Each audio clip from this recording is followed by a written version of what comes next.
Stocky with Aaron Cluley and Jay Williams. 3 friends who are all in very different stages of life and know the importance of having honest, loving women around you. When we need a little extra help, we call up Miss Joyce and we ask her. Sometimes you just need to talk about life with your girlfriends. So consider yourself one of us. And let's talk it out. Let's talk it out. Let's talk. Or sing. Is this a new theme song? I hear it coming. Let's talk it out. No. Like a musical. Let's go a different way. Okay, yeah. All right. Different direction. Okay. Let's talk it out. Okay, no. Yeah. Ginger, go. Well, we have been continuing our series that we just started last week. So we are talking about healing the soul of a woman, and it's such an important series. And if you would like to follow along with us, a great place to start is to go to joycemeyer.org/talkitout, and you can pick up that book, Healing the Soul of a Woman, and be reading it with us because we're going to be doing it today and 2 more weeks, and some really good stuff in that book and a lot more to talk about. We are really looking forward to continuing this topic because I don't know, we're 1 week in and I just feel like so much is already happening. And I just want to say to both of you, I'm so proud of you.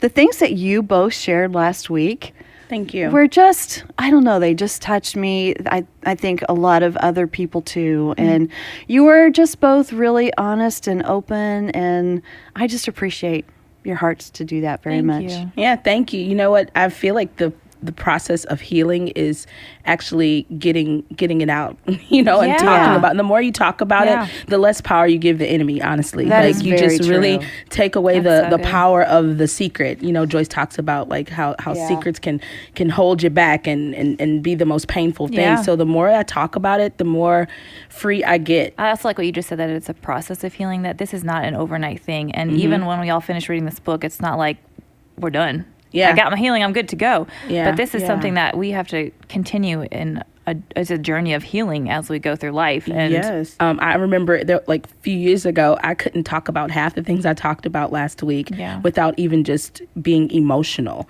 So now I'm at a place now where it's like I can talk about it. I feel freer, and it's still... Which is a big step. It's a huge step. Yeah. I don't feel like, I'm completely over it because it's my story and I still have an emotional attachment to it. But now I feel a lot better. It's amazing to watch you talk about it because you have... I don't know if you know this, you deliver.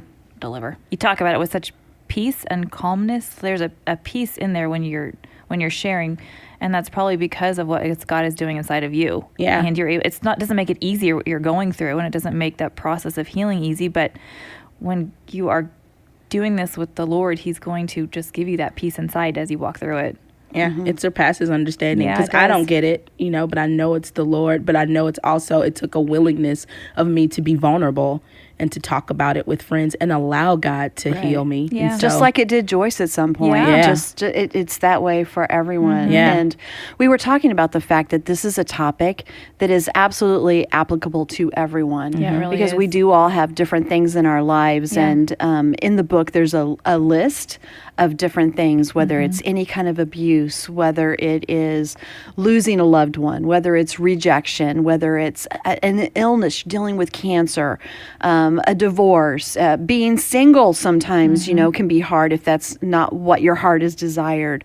There are so many wounds, losing a child, so many wounds that everybody has to deal with in different ways, but God is able to do all of that, whatever that wound is. And even if it's something that you think is insignificant, maybe it's something that someone said to you that you just can't let go of. It's not insignificant in God's eyes. Yeah. What's real interesting about that list in the book, when I was reading that, I put check marks next to the ones that I deal with. And I thought, there is not a single woman on this planet, women in particular, that doesn't struggle with something on this list. And it gave me such empathy for women in general that if I compare myself to someone or if I judge them too quickly, I need to step back because they have their own list of things that they're checking that they need healing for. And we are all in this together. And it kind of put perspective on it. Yeah. It's not just me battling my own stuff, but we've all got stuff that we need help. We do. need God's help with. And Erin, you encouraged everyone last week to start really looking deep inside and Yeah. seeing what those things are that we need to give to God for Him to heal. And that was a place that you said you really needed to start. Yeah, I did. And even in this past week, reading this chapter, what we're going to talk about today on boundaries and putting up walls, again, I think much too highly of myself. I will just admit it to you. I thought, I don't have boundaries and walls, but I'm fine. But I do. And I realized some ways that I have put those up in my life and why I do them, why I feel the need to control some situations where it's not necessary, and the motives behind that. It's just been really interesting to see what God has revealed to me for things that I just don't think are that big of a deal. Right. So, well, we want to begin today with that, just like Erin said, this chapter that Joyce has in Healing the Soul of the Woman. And she's named it Establish Boundaries, Don't Build Walls, which I think is so good. Because to really begin this process of healing, we have to start by tearing down the walls of protection that we've built up, because they also come between us and God. Yeah. They don't just protect us from other hurts. They come between us and our healing.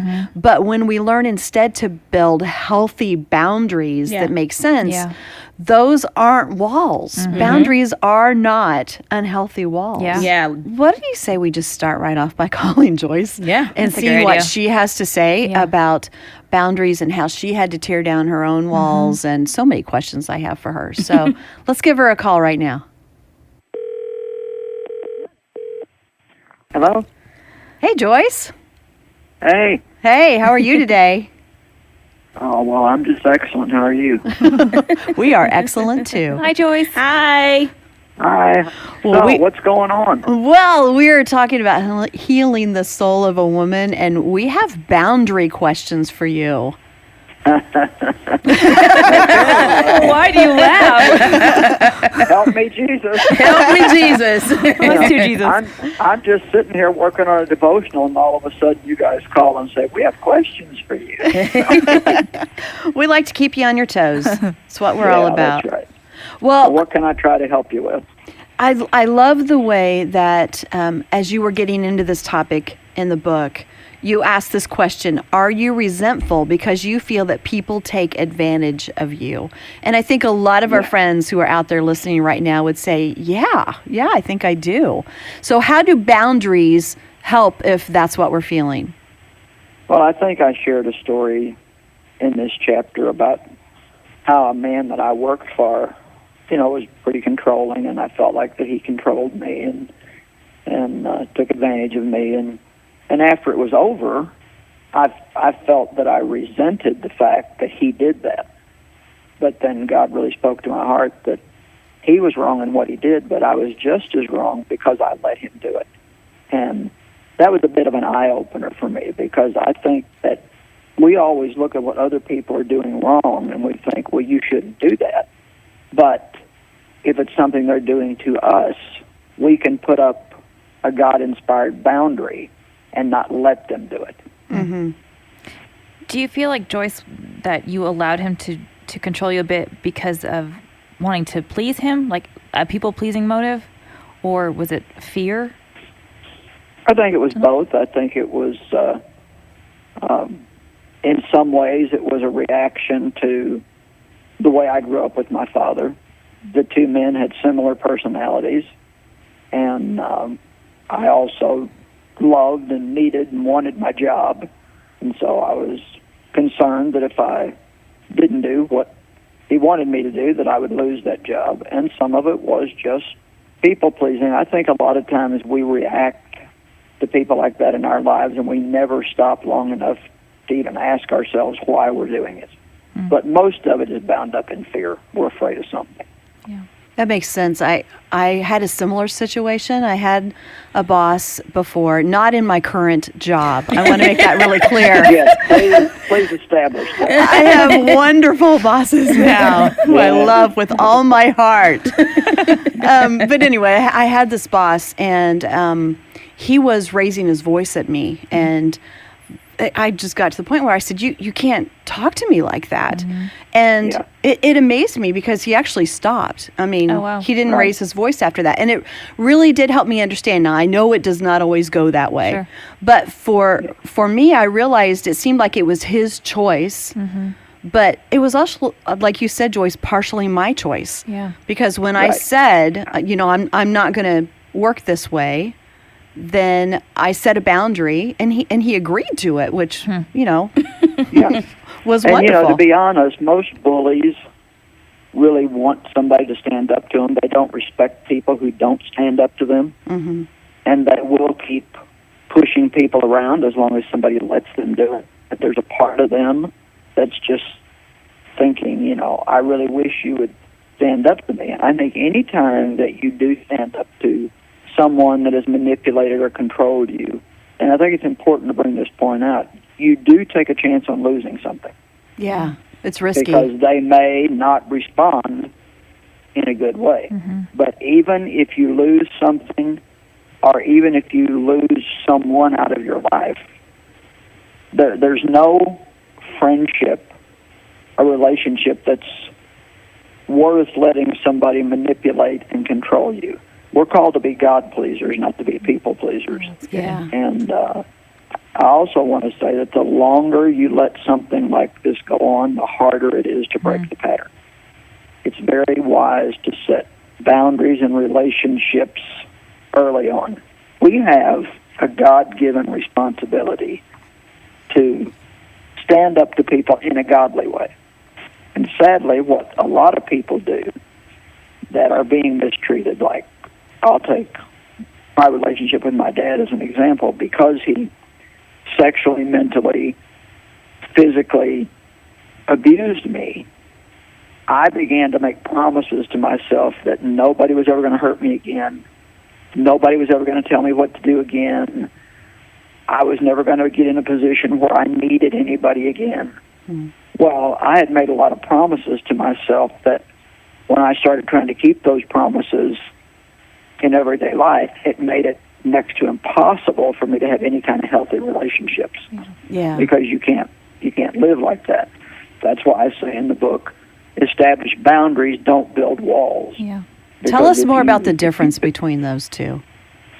Well, if you build, let's just say, for example, if you're having an argument with your husband, you're all three married, so I'm sure that surely one out of the three of you have had the experience. I've never had an argument. I guess just you, Jay. I have. Yeah. Thanks, Jay. One person tells the truth. On my way to the podcast. All right.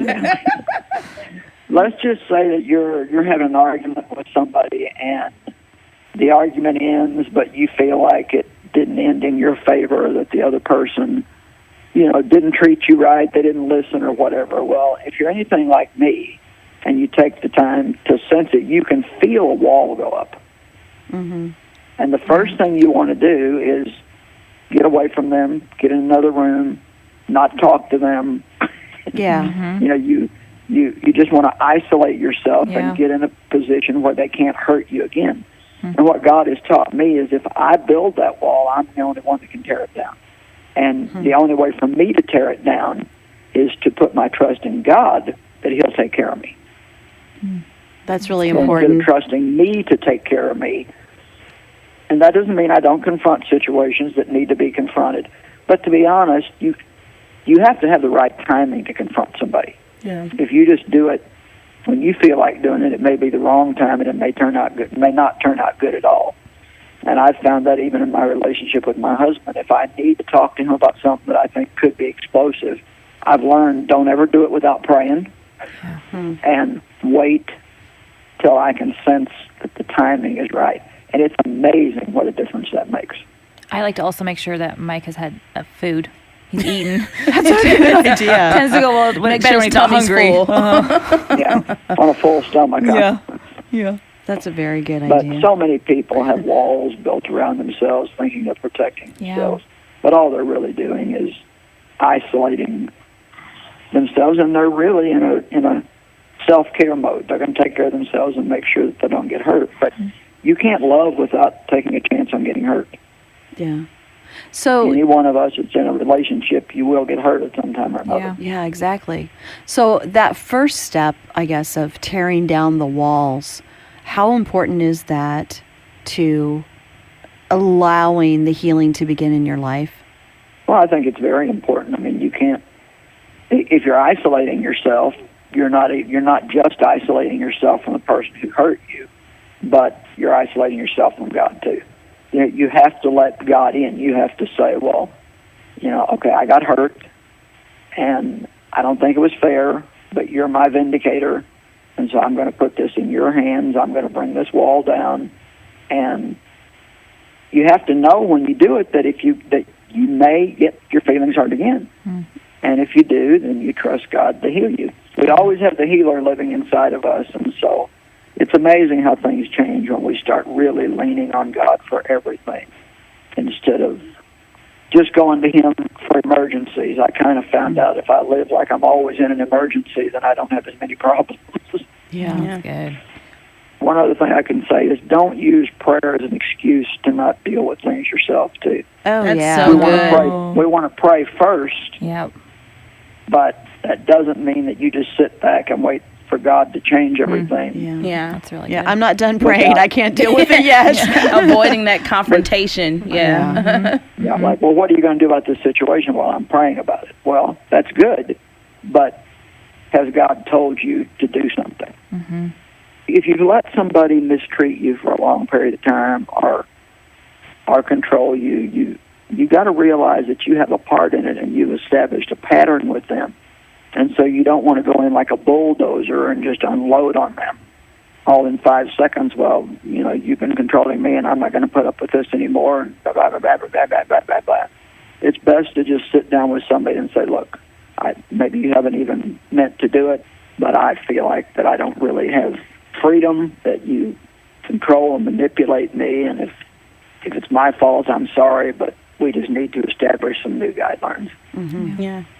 I like the humility in what you say, that we do have a part to play in it ourselves and apologize for what we need to apologize for. Yeah.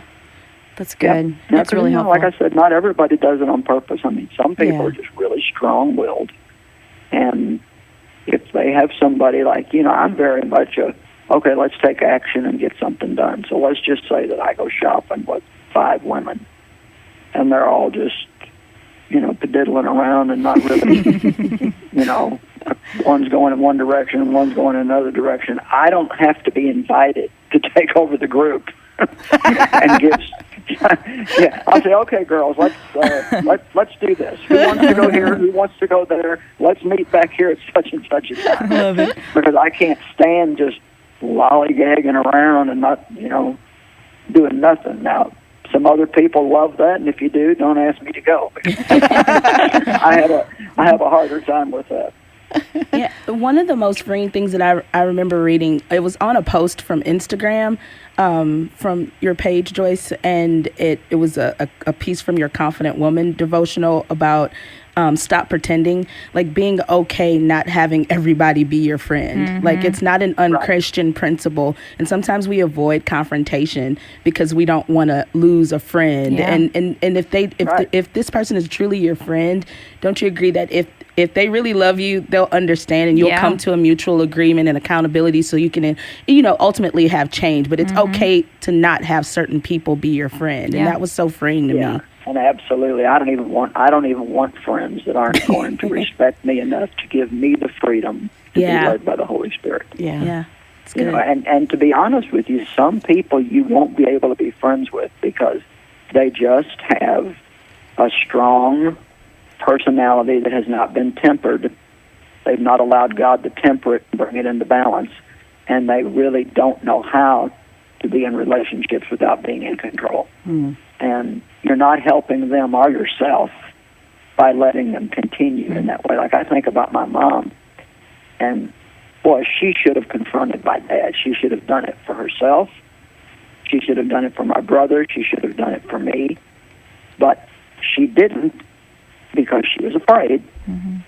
And she ended up she never really had a life. Yeah. And it's sad. It's really sad that, you let somebody else that's just selfish and self-centered steal your life. So, well, I'm sure you girls have got a lot of other good things to talk about, and so.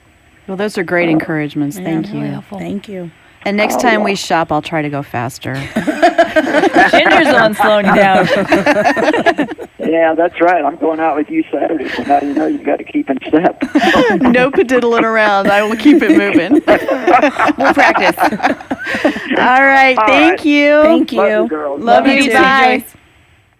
So some of the things that she was talking about are just such great practical, biblical answers to a lot of the things that we deal with. Yeah. A lot of the things that do impact our souls, that do create those wounds, are things that we need to be more forthcoming in addressing ourselves. Sure. But that is not easy. Yeah, it's easier to just put up a wall versus just, addressing the Yeah. issue, because, what if the person doesn't like you, or what if they get angry, or what if, it becomes a little tense in the moment, and nobody really wants to be in that position. But No. like I was saying earlier, it ultimately brings forth, if that person wants to have a resolution, and even if they don't, sometimes you have to confront people that aren't even Christian. Like if it is a secular job, or someone, someone in your family that's not Christian. Yeah. But it's okay to, like she said, stand up for yourself and be bold in that moment. And it's not like all Christians do it right either. No. Yeah. So it's okay if someone's mad at you now and then. Yeah. It doesn't mean that necessarily. I mean, I'm not talking about doing something that's just out there rude, but sometimes people are not going to like what we do and say. And that's hard. And that's okay. Yeah. Yeah. It's okay. Yeah. One thing that I realized as she was talking just now, and even when I was reading some of this stuff, was how I do that even with my own husband, that I will, if we have a disagreement or something, and obviously I think I'm right, but that's probably not the case, but I can feel, like she says in the book, you can feel yourself put the wall up, and then when it's good for me, then I'll put it back down. And it's like I'm going through a drive-through and I'm pushing my window up and down. Now I'm going to put this up because you made me mad, so I'm not going to let you in. Well, okay, now I'm ready to talk, so I'll put that wall back down. Because so I I'm need to order manipulating. some fries. Yes. Let me go get my French fries and my milkshake, and then we can talk. No, but that's a great example. That's a Yeah. great visual of how to understand it. Yeah. It is kind of at our own whims sometimes. I need protection. I need something from you. Yeah. I didn't realize how much I would do that, and I mean, I know I needed space, when you disagree with someone, sometimes you just need some space, and that's fine. That's all healthy. right. Yeah. But I can't do that just because it's good for me or it's working in what makes me happy. I mean, I'm affecting my walls, and my up and down of that is affecting him. So And your kids. and my kids And the other people Yeah. around us. I Yeah. mean, anybody that I come in contact with. Honestly, if I'm upset with whoever it is in life, it often spills over because those walls are seen by Yeah, everyone. they are. Not just that one person that I want to have that wall between us. Yeah. Yeah, and then it's easier to go to someone else, and that's not the right thing to do. To go talk about it with you're someone right. else. Yeah. And so one of the principles I like to use is Matthew 18. Like if someone offends you, you have to go to them. Like it's never good to just go and gossip about it and talk about it in pods to other people, because what that does, it stirs up strife, and then it makes people not like other people when you could have just handled Right. that with that one person. And another thing that that I'm learning, this is a process that I'm learning in my healing journey, is to also not seek victory when I go to, to discuss a boundary that I'm setting. Now, I don't want... That is great. That is an excellent point. Yeah, I'm not trying to get victory out of it. I'm not Yeah. to. I am not trying bad to at win. that because I want to win. I want to win. I am a winner. No, but you're right. I needed that encouragement. It's like it's not to seek victory. It's to seek Yeah. resolution and to seek peace. Yeah. and understanding, and all you're getting understanding, and that's the goal now that I'm trying to really practice in building boundaries and setting boundaries, because because that's something that's been hard for me in the past, is really setting those boundaries, because I did build up walls from things that had happened from the past, and I don't want to continue and perpetuate that cycle. So in building boundaries, when I do have an offense, I don't talk to other people about it like first. I go and talk to the person. That Matthew 18 principle is my thing. And then if we don't seek especially if it's Christian to Christian, if we don't get a resolution, then I go and seek some type of elder or someone older than me that has been in the faith longer than me to go to that person again. You know, if you look in Matthew 18, it just kind of tells you how to handle conflict resolution to get to a good, healthy resolve. And so that's just kind of the principle, is not to seek victory and to go to that person. Yeah. Well, let's go ahead and listen to a little bit about what Joyce has to say further on this topic, because I think there's a lot more to talk about here. So much. And it's really, really helpful stuff. But when Dave talks about her and Joyce, it's always so helpful and enjoyable, because they're just so funny in their stories. But Dave did have to set really healthy boundaries with Joyce because of the wounds in her life, and it caused her to make a choice. So listen to this. Well, let me tell you something. Let me finish this story up about Dave real quick.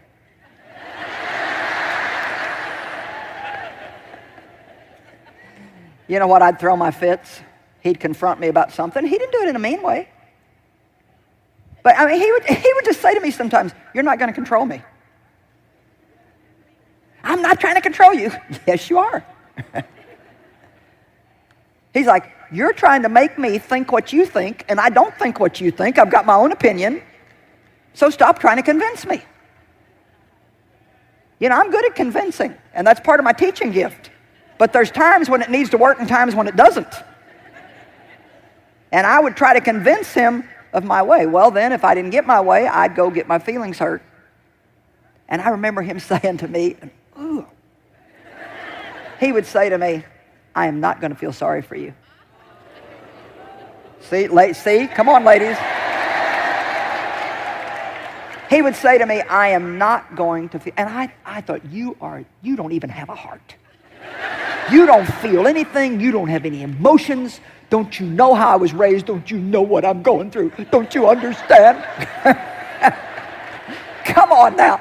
Don't you understand how hard this is for me? And I just can't believe that you're treating me this way. And then I'd go to God, "Why is there always something wrong with me? You know, there are a few things wrong with him, but no, it's always me."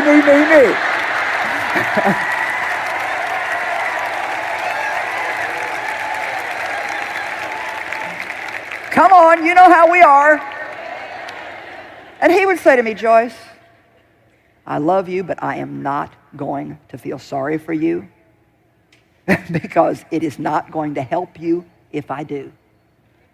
And then he might leave to go play golf. Actually, that happened real frequently.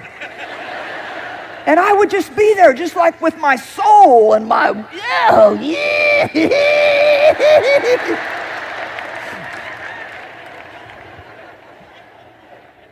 And I had a choice. And some of you have got a choice to make today. I had a choice to keep going around and around the same stupid mountain. Round and around the same rocks. Getting in the same stupid traps over and over. Going around and around the same mountains. Another year in the wilderness. Another year in the wilderness. Or I could let God do what he wanted to do in my life. I could die to self, like the Bible says, so I could really live to and for God. The Bible says that we must die so we can really live. And Paul said, "I die daily." And what he meant was every single day of my life, I say yes to God no matter what it costs me personally. No matter how I feel about it, no matter what I think about it, whether I want to or not, I say yes to God and no to everything else. And all I'm really asking you to do in your life is stop saying yes to people when God is saying no in your heart. and stop saying no to people when God is saying yes in your heart. We need to start doing what God wants us to do and stop being people pleasers that are tiptoeing around everything in our life trying to keep everybody else fixed. I'm going to cross stitch that on a pillow. That's so good. Yeah. We have a choice to make today. Yeah. And Yeah. that's exactly what she was saying. And what great encouragement that we can choose to stay where we are Yeah. for our wounds to fester and scar over and become crusty, ugly old things. Yeah. Or we can begin tearing down those walls, Yeah. establishing healthy boundaries and letting God do what he wants to do in our lives. Yeah, yeah. I remember, like, I know I shared a lot last week about some wounds that I had. And I remember after a few years of being married to Isaiah literally told me, because he would do things that would trigger me, that reminded me that I still had a wound. And I remember him telling me one time, Jay, I cannot pay for the wounds that you still have that are open. I can't pay for those. He's like, the price is too high. I can't afford it. Yeah. You know, he's like, that's Yeah. not, he's like, I can't, but Jesus can. Yeah. You know, Jesus paid for it already. So I think a lot of times we want people to pay because we're triggered by something that they say, and then we put that burden of responsibility on that person. It's not like Dave. It wasn't Dave. That, like, maybe he did something or something happened that triggered Joyce to think of. It reminded her something that happened with her father, but it wasn't his price to pay, you know. And so Right. sometimes we put that burden on the people we love or Yeah. friends, and or just random people, and we want them to pay for it. And it's too expensive for them to pay for. They don't have the context. They don't have the it's not theirs to resolve. And so that helped me a lot. And I was like, you're Yeah. awful. But it was true. I had to walk through my own process of healing and stop trying to make him pay for it. It wasn't his to pay. Wow. That's really good, Jay. Hard. Yeah. It's hard. Yeah, that's not something. I love what she says, because no wife wants to hear their husband say that to us. In the Yeah. moment, you want him to say, I'm sorry. I'm so sorry. Yeah. You're so perfect and wonderful. Come here and let me put Yes. my arms around you. And I don't think that's ever happened that way. Always after we can talk about it, but in the moment, Yeah. it's hard to hear those things, but it's truth, Yeah. and we can't expect somebody else to take care of somebody else's mistake. You know, I know that there are a lot of people listening right now, too, because of your wounds. You've built some walls up and you've protected yourself. You've protected your heart. And so with what Joyce was saying, if you can start there today by just breaking down some of those walls, that's really a great place to begin. Because in the book, Joyce says that walls of safety create isolation and that it's easier, but it's emptier. And so if you're tired of your life feeling empty, then this is a place to start. And being part of our group, I think, is wonderful too. I mean, listening and studying this together with us and being a part of this group and letting God start that healing process is a beautiful place to begin. Yeah. You're our friend. Like, just know that you have friends in us, and consider this step one in your Right. healing journey, and just know that we do love you. We pray for you. Yeah. We're on this journey with you. So we're all doing it together. We're doing it together. This is a journey, and we're being as vulnerable as possible, not because, this isn't easy. It's not easy to talk about stuff, but we're doing it because we love you and we want to be a part of this journey. So we are your friends. Yeah. So being with God's help, just walking in love, all the things that we've been talking about, following Ephesians 4:15, to speak the truth and to do it in love when we need to. And that's one beautiful aspect of our healing journey. And we're going to be talking a lot more about this in the next couple weeks. In case you're just now joining us, you can catch up on all the episodes from the first season even of Talk It Out at joycemeyer.org/talkitout. And we're only a few episodes into this season, so check that out and catch up with us. So next time we're going to have a special guest with us who's going to talk more about guilt and shame. And if any of you know her, it's Lisa Harper. Love her. I love Lisa. She is so funny. she is so great. And she has experienced this guilt and shame so much that, in fact, she told her attacker that if he told anyone about what happened, that she would say he lied. Wow. That's kind of like the whole opposite. Yeah, exactly. Yeah. But that's what guilt and shame do to us. So you'll hear her story and find out more about that when we all talk together. And don't forget, the Healing Soul of the Woman book is what we're talking about, so you can pick up your copy and follow along with us. And don't forget to listen to all of Joyce's podcasts too, because she just has great teaching. JoyceMeyer.org/podcast. You can find all of the podcasts. Yeah, Good stuff they're there. all good. So homework, we need to leave with homework. That's always important because you can't heal in a 30-minute podcast. You got to do some work on your own. Yeah. So start thinking about those boundaries in your life that you need. Start thinking about those hard conversations that you might need to have and pray about them. And I believe that this week God is going to show us all some things and open doors for healthy conversations. Yeah. Good. Yeah. And start praying that God begins to prepare their hearts too. As you, even if you practically make a list of some of the people that you need to talk to and just start praying over them and believing the best about the outcome. Don't go in with like, oh, they're going to do this. Cause that's something I used to do. I used to always think ahead and think about the ending. Plan out the whole conversation. Yeah.